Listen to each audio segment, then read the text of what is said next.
मराठा आंदोलनानंतर आता ओबीसींचा मुंबईत मोर्चा निघणार आहे। दसऱ्यानंतर ओबीसींचा हा मुंबईत मोर्चा काढला जाणार आहे। मराठा आरक्षणासंदर्भातल्या जीआरला ओबीसी संघटनांनी तीव्र विरोध केलेला आहे आणि आता ओबीसी समाज सुद्धा मुंबईत लवकरच महामोर्चा काढणार आहे। दसऱ्यानंतर 8 किंवा 9 ऑक्टोबरला मुंबईत हा भव्य ओबीसी महामोर्चा निघणार असल्याची माहिती मिळतेय आणि याच अनुषंगाने ओबीसी समाजातल्या विविध संघटनांच्या नेत्यांची ऑनलाईन बैठक होतीये। यात मोर्चाच्या अंतिम तारखेसंदर्भातला निर्णय घेतला जाणार आहे। अशा प्रकारचा मोर्चा काढण्याची आवश्यकता नाहीये।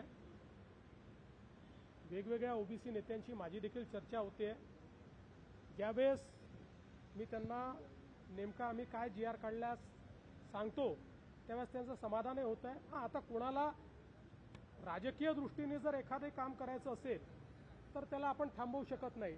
सामाजिक दृष्टीनं मी एवढं नक्की सांगतो, जोपर्यंत हे सरकार आहे तोपर्यंत ओबीसीवर अन्याय होऊ देणारच नाही। लोकशाही मराठी ऐका, पहा, जागरूक रहा।